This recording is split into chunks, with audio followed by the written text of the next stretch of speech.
semua, kembali lagi bersama saya, Bu Amel, dalam pelajaran Bahasa Indonesia. Materi kita kali ini berkaitan dengan pidato persuasif.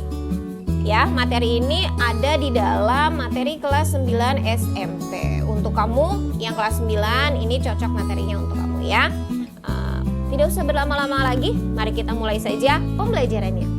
Mendengar kata pidato, Ibu yakin kamu tidak terlalu aneh dengan kata pidato ini, karena memang sudah sering sekali kita menemui ya, kita tahu pidato itu seperti apa, dan sepertinya kamu juga pernah berpidato mungkin untuk beberapa latihan-latihan kelas bahasa Indonesia ya. Nah, sekarang yang kita pelajari adalah pidato persuasif. Apa itu pidato persuasif?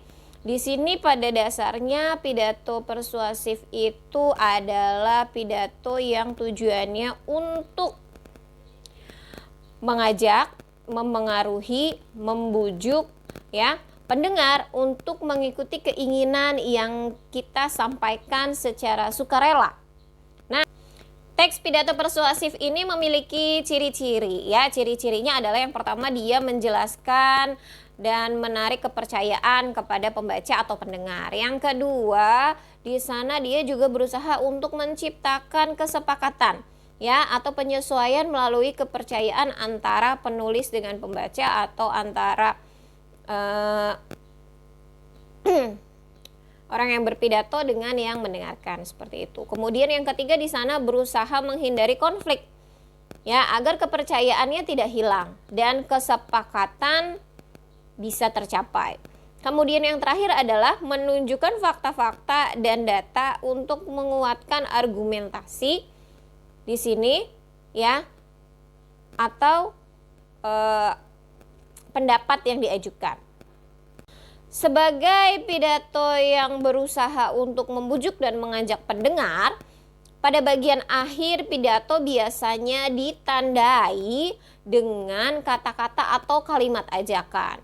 Nah, contohnya perhatikan contoh berikut ini ya. Mengingat demikian pentingnya nilai persaudaraan dan kerukunan di tengah keberagaman budaya negeri ini, mari kita terus berangkulan, menghindari kebencian dan permusuhan, serta berusaha menciptakan suasana damai di tengah-tengah kehidupan masyarakat. Ya, begitu contohnya. Nah, kalimat ini merupakan kalimat ajakan. Di mana kalimat ajakannya? Di sana ditandai dengan kata mari. Betul ya? Ada kata mari di sana. Mari kita. Kemudian pidato persuasif ini memiliki tujuan ya. Tujuannya diantaranya adalah membentuk tanggapan, kemudian dia juga menguatkan dari tanggapan, kemudian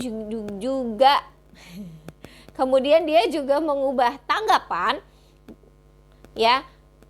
Seperti itu. Jadi ada 3 tujuan.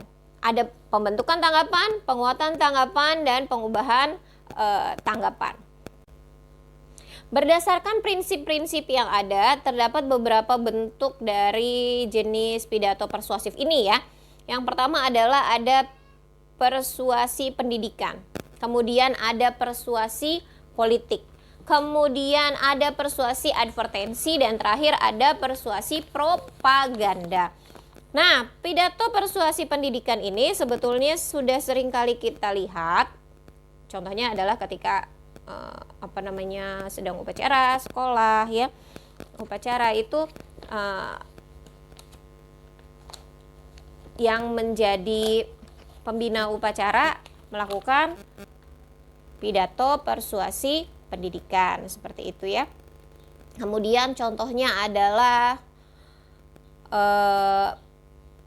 guru juga. Guru ini bisa menggunakan jenis persuasi untuk memengaruhi anak didiknya supaya mereka giat belajar ya, senang membaca dan lain-lain. Seperti contohnya Ibu sering sekali berpidato tentang rambut.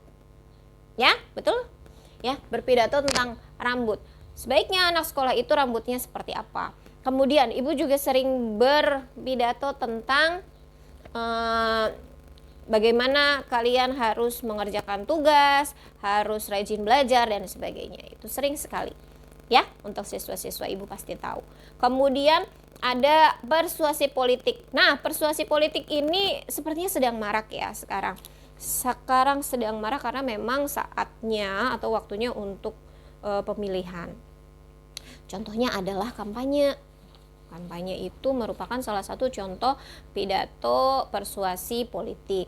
Kemudian yang ketiga tadi ada persuasi advertensi. Ini berkaitan dengan dunia usaha atau dunia perdagangan ya, dunia perdagangan. Biasanya menjual suatu barang dan jasa. Nah, dan kira-kira orang yang mendengarkannya ini tertarik untuk membelinya. Contohnya saja misalnya di dalam iklan ya, itu ada pidato persuasifnya. Tapi tidak iklan secara yang singkat, tetapi contoh gini. Mungkin kalian sering lihat ketika kalian masuk ke kantor guru ya, ke ruang guru, itu ada sales yang menawarkan barang dan jasa.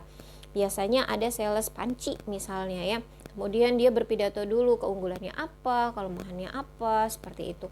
Nah, kegiatan yang dilakukan oleh si sales itu disebut dengan pidato persuasi advertensi. Nah, tujuannya apa sih? Tujuannya supaya guru-guru yang ada di dalam ruangan guru itu mau untuk membeli panci misalnya, berjualan tentang panci atau misalnya barang dan jasa yang lain ya, seperti itu. Terus yang terakhir di sini ada persuasi propaganda. Apakah gerangan?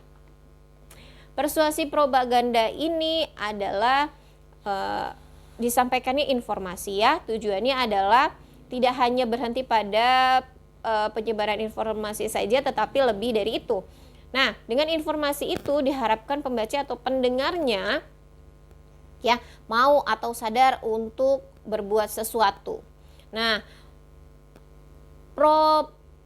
persuasi propaganda ini sering dipakai dalam kegiatan kampanye. Kampanye ya. Isi kampanyenya biasanya berupa informasi dan ajakan. Cukup ya materi kita untuk kali ini. Tugasnya adalah silahkan kamu cari di internet contoh-contoh dari pidato persuasi ini. Tadi berdasarkan tadi ya, ada pidato persuasi politik, pendidikan, advertensi, dan propaganda. Masing-masing boleh satu saja. Kemudian bisa kamu tempel di buku kamu ya, masing-masing. Silakan dikerjakan tugasnya. Kemudian untuk kamu yang ketinggalan dengan materi-materi sebelum-sebelumnya, kamu boleh cek ya, kamu boleh cek, silahkan lihat video-video yang berkaitan dengan materi kamu. Dan cukup untuk hari ini, pertemuan kali ini. Terima kasih banyak dan assalamualaikum. Bye, sampai ketemu di pembelajaran selanjutnya.